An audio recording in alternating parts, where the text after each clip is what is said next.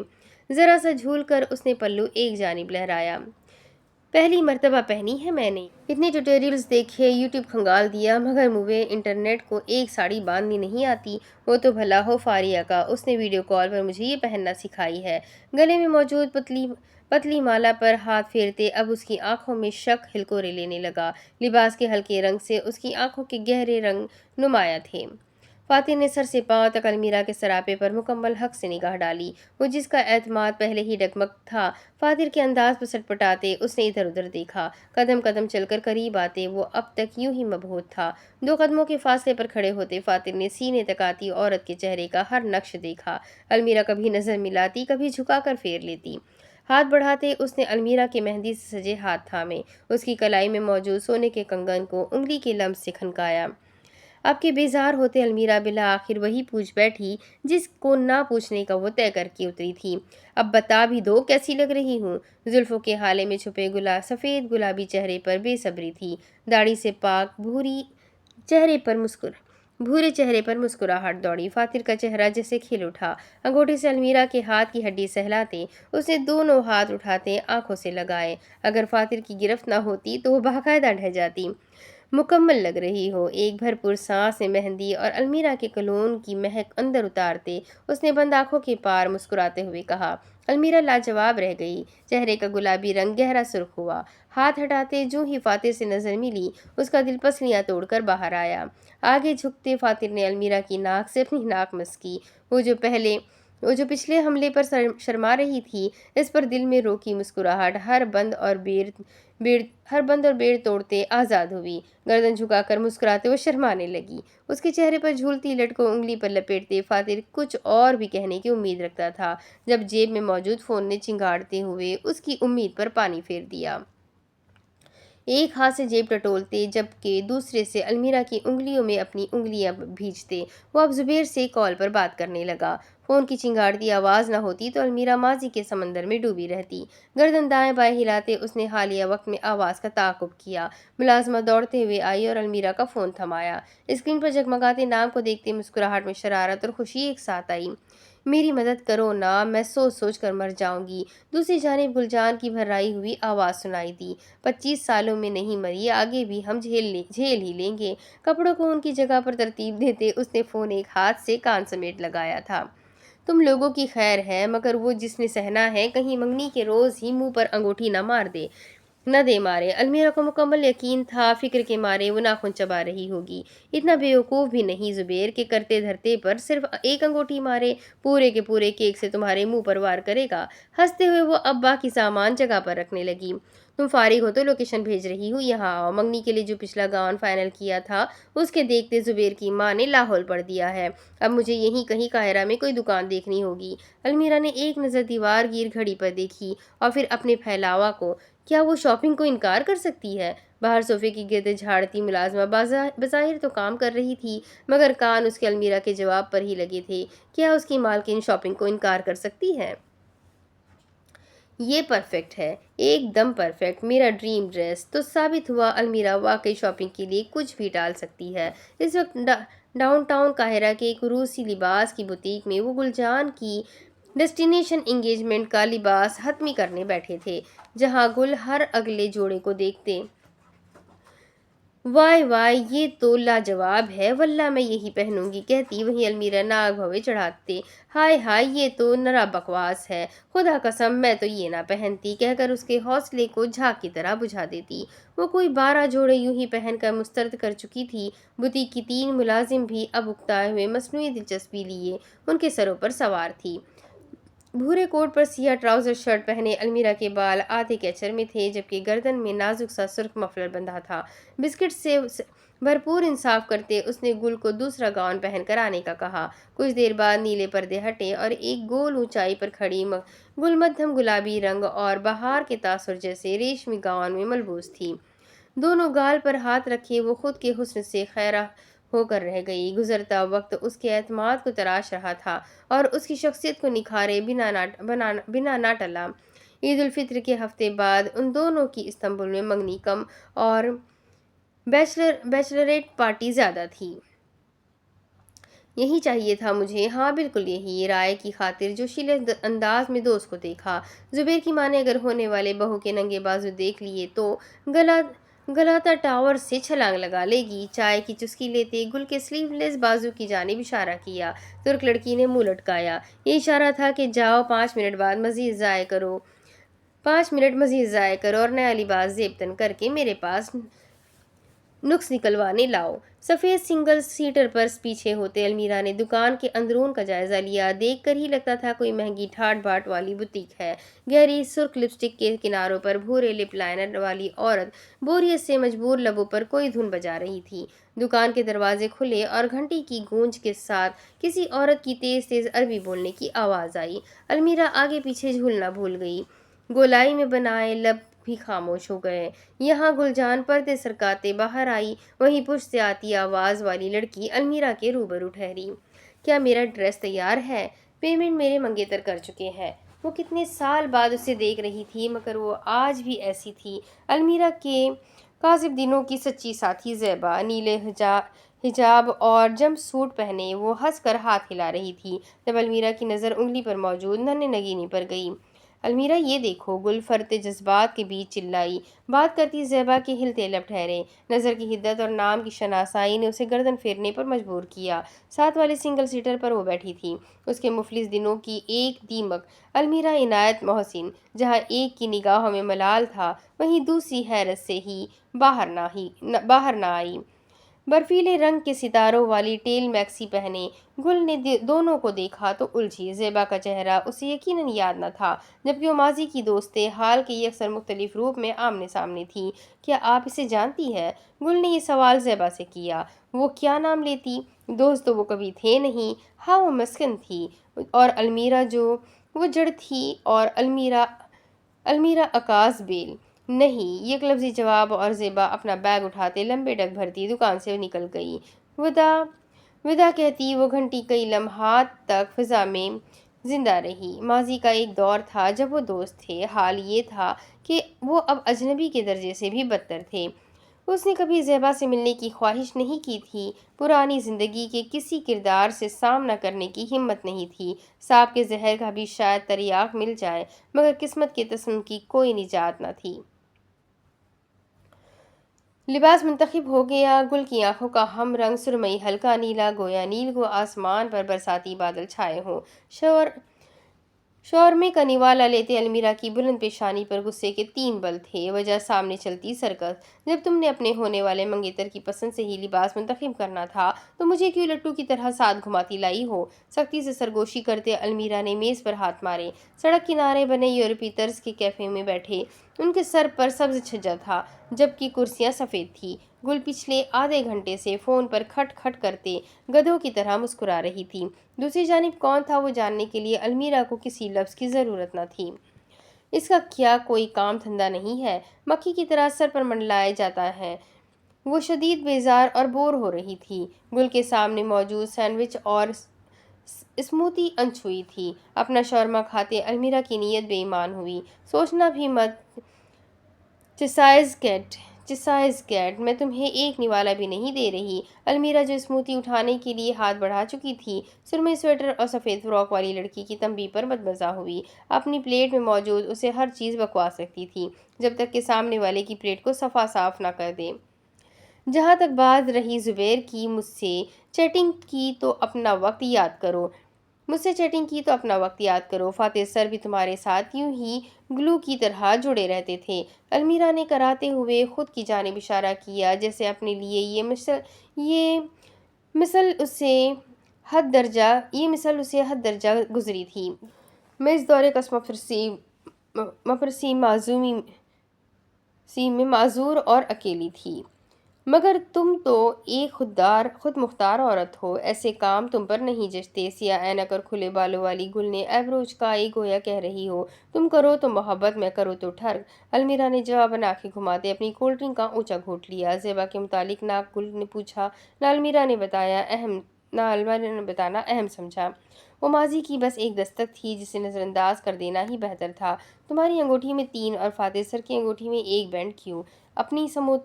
اپنی اسموتی ایک ہاتھ میں لی جبکہ دوسرے سے المیرا کا بایاں ہاتھ تھاما۔ رنگ فنگر میں پہنے وہ 3 مختلف سونے کے پٹے اور ان کے موجود ایک ہیرو کا نازک سا بینڈ المیرا کی شادی کی انگوٹھی تھی۔ گل اپنے تازہ مینیکیور والے ناخن سے اس کی نشانی گھما رہی تھی، جبکہ المیرا اور شاید کہیں بہت پیچھے سفر کر چکی تھی۔ وجود وہاں تھا، ذہن غیر حاضر۔ ان کی شادی کا تقریباً 7واں ماہ چل رہا تھا جب المیرا کو ایک امریکی پروڈیوسر نے اپروچ کیا۔ گورو کو دوبارہ کیڑا کاٹا تھا کہ دنیا میں ہوئے ایک سانحے کو تروڑ مروڑ کر نیٹ فلکس کی سیریز بنائی جائے۔ اسی سلسلے میں وہ کچھ ایسے نامور لوگوں سے ملاقات کر رہے تھے جو اس مرحلے کے عینی شاہد ہو۔ المیرا کیونکہ وہ واحد تھی جو اس موضوع پر غمگین یا خوفزدہ ہونے کے بجائے سر عام کسی قصے کی مانند لوگوں کو سناتی تھی۔ اس کا مقصد انقلاب لانا نہیں، محض قصہ گوئی تھا۔ آگاہی اور انقلاب کے لیے خدا نے اسے ایک عدد شوہر جو دیا تھا۔ اس سیریز کی سرمایہ کار گروہ نے ملاقات کے لیے المیرا سمیت باقی بھی کچھ افراد کو لندن بلایا تھا۔ لکھاری اور مصنفین کے ساتھ مل کر المیرا پہلی مرتبہ اسکرین پلے میں اپنا حصہ ڈال رہی تھی۔ وہ اکیلے جانے پر کچھ گھبرائی ہوئی تھی۔ قسمت کا کچھ کرم ایسا ہوا کہ فاتر کا ارادہ ساتھ جانے کا بن گیا۔ وجہ تھی فاریہ۔ شرم کرو، کچھ شرم۔ میری شادی کو اتنا عرصہ ہو گیا، مگر مجال ہو جو تم کبھی دوسری مرتبہ ملنے آئے ہو۔ میرے سسرال سے پہلے یہ تمہاری خالہ کا گھر ہے۔ وہ کہنا تو چاہتا تھا کہ اس خالہ نے رشتہ جوڑنے سے قبل تو کبھی منہ نہیں لگایا، تو میں رشتہ جڑ جانے کے بعد کیوں قدموں میں گرتا پھروں؟ اگر فاریہ کی بیٹی ایمن فاتر کے آگے ضد نہ کرتی تو وہ شاید ہی کبھی بہن کے گھر جاتا۔ بچوں کے آگے وہ بے بس تھا۔ انہیں آئے ہفتہ ہو گیا تھا۔ المیرا کی پہلی میٹنگ کامیاب گئی تھی۔ وہ دونوں فاریہ کے گھر ہی ٹھہرے تھے۔ فی الحال سڑکوں پر ہوئی کرسمس کی تیاریاں دیکھنے لائق تھی۔ عیسائی تہوار کی روشنی المیرا نے مصر میں بھی دیکھی تھی، مگر یہاں کی رونقیں اور رنگ تو جیسے 2 جہاں آگے تھے۔ لندن میں موجود لیڈین ہال مارکیٹ بھی چندہ مختلف نہ تھی، بلکہ یہاں تو جیسے لوگوں کا سیلاب بہتا ہوا آ رہا تھا۔ اوپر سے بند چھت، اندر موجود عمارات اور لوازمات سے چمچم کرتی دکانیں اور بوتیک زرد اور سنہری بتیوں سے منور تھے۔ کرسمس کا ہی کوئی گیت ترنم کی مانند فضا میں بج رہا تھا، جہاں ایک جانب کو رکھے بلند قامت مصنوعی پیر تلے ایک بوڑھا سفید داڑھی لگائے معصوم بچوں کو خواب تھما رہا تھا۔ میں نے کچھ دن پہلے اپنی ویڈنگ رنگ کی قیمت آن لائن دیکھی تھی۔ بھوری کرسی، میز پر گدلے رنگ کی گدی مزین تھی۔ ایک پر بیٹھے المیرا نے سامنے اس کی ہاٹ چاکلیٹ اور پلین ڈونٹ رکھتے کہا۔ جہاں المیرا نے بھورے نرم کوٹ کے ساتھ سیاہ موٹے مفلر سے گردن ڈھکی تھی، وہیں فاتر نے گہرے نیلے اور کوٹ کے ساتھ میرون ٹرٹل نیک اوڑھا تھا۔ پاکستانی 5-6 لاکھ سے تو کم نہیں۔ اپنی ہاٹ چاکلیٹ کی گرمائش لیتے المیرا نے شور کے بیچ قدرے بلند آواز میں کہا۔ اپنی کڑوی کافی میں چینی ڈالتے مرد منہمک تھا۔ اتنا میں 24 گھنٹوں میں کما لیتا ہوں المیرا، فکر کس بات کی ہے؟ معاملہ بآسانی رفع دفع کیا۔ المیرا کو محسوس ہوا جیسے اس توجیہ کے آگے ہر بحث ہیج ہے۔ یقین نہیں آتا تم وہی مرد ہو جو کسی دور میں کنجوسی کے اعلیٰ جھنڈے گاڑتا تھا۔ گال تلے ہتھیلی رکھے اس نے دلچسپی سے فاتر کو دیکھا۔ تم بھی تو وہی عورت ہو جو دوسرے مردوں کے پیسے پر فخر عائش کرتی تھی۔ فاتر بھی کیا کم تھا؟ اس کے جوابی وار پر وہ جھنجھلائی۔ گول ناک پر غصے نے نمائش کی۔ وہ خود مجھ پر پیسہ لٹاتے تھے، میں ان کے پیچھے پیچھے بین بجاتی نہیں گھومتی تھی۔ کھلے بال اور ان پر باندھی سیاہ ڈوری روشنی تلے دلکش تھی۔ میرے پاس بھی اس دور میں پیسہ خرچ کرنے کی نہ کوئی وجہ تھی اور نہ حاجت۔ کافی پیتے ٹانگ پر ٹانگ چڑھائے فاتر کا انداز ہر طنز سے عاری تھا۔ تو اب وہ جانتی تھی فاتر ابھی اس کی شان میں کچھ خوبصورت بولے گا۔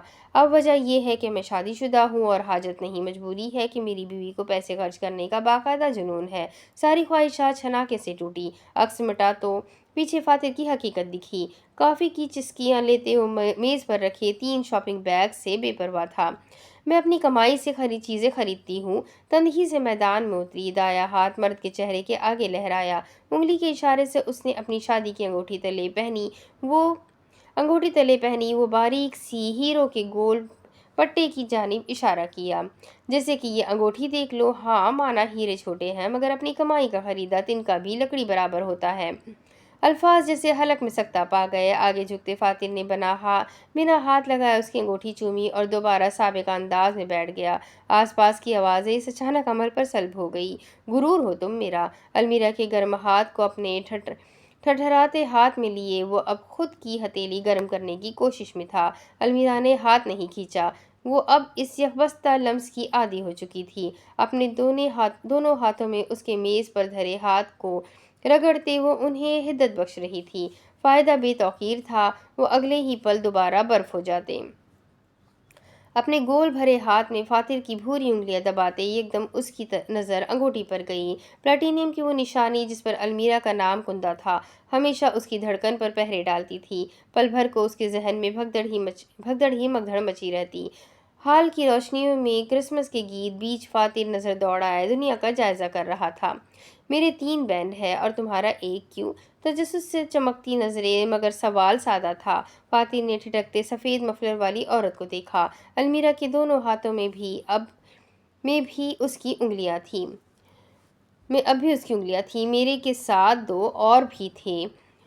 تو وہ کدھر ہے؟ لمحے کے انتظار کیے بنا جھٹ سے پوچھا۔ فاتر نے کپ کی سطح سے اپنی بیوی کا لاعلم چہرہ دیکھا۔ رکھے ہوئے ہیں، خدا نے ہمیں اگر بیٹیاں دی تو وہ 2 ان کے۔ موسم کا اثر تھا یا فاتر کے جملے کا جادو کہ المیرا کی گال میں چہرے کا سارا رنگ سکڑ گیا۔ یکٹک اس مرد کو دیکھتے اس کا ذہن الفاظ سے عاری ہوا۔ ان کے مابین بچوں کو لے کر یہ پہلی گفتگو تھی، اور اگر 2 سے زائد بیٹیاں ہو گئی تو؟ نظر جھکاتے اس نے ہاتھ پیچھے کھینچے۔ تو جو 1 ان کو ملے گا ویسا ہی 1 تم بھی اپنے اسٹاک میں ڈال لینا۔ اس سے قبل المیرا ہاتھ مکمل دور کر لیتی، فاتر نے لمحے کا توقف لیے بغیر اس کی کلائی پکڑی اور اپنی انگلیاں اس کی انگلیوں میں باہم پھنساتے مکمل ہاتھ مٹھی میں لیا۔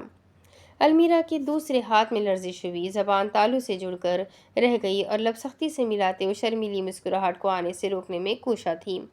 لندن کے متعلق اپنے سابقہ سفر کے قصے المیرا کے گوش گزار کرتے وہ اب بھی ان دونوں کے ہاتھ یوں ہی ملائے مطمئن سا بول رہا تھا۔ اب اس کے آگے کی کہانی میں آپ کو اگلی ویڈیو میں سناؤں گی کہ اس کے آگے کیا ہوگا۔ ویڈیو نیکسٹ والا لاسٹ ہے اس کہانی کا آخری ایپیسوڈ۔ تو آئی ہوپ آپ سب اس کے انتظار میں ہوں گے، اور مجھے بھی بڑا مزہ آ رہا ہے۔ اس کا اینڈ تو پڑھنا ہی ہے۔ فاتر اور المیرا کا تو کیا ہی کہنا، ان کی لو سٹوری مائنڈ بلوئنگ ہے۔ تو بس ملتے ہیں اگلے ویڈیو میں، تب تک کے لیے اپنا خوب سارا خیال رکھیں، مجھے بھی دعاؤں میں یاد رکھیں۔ ویڈیو کو لائک کرنا بالکل نہ بھولیں۔ چینل کو اگر اب تک سبسکرائب نہیں کیا ہے تو سبسکرائب ضرور کر لیں۔ تو چلیں، اللہ حافظ۔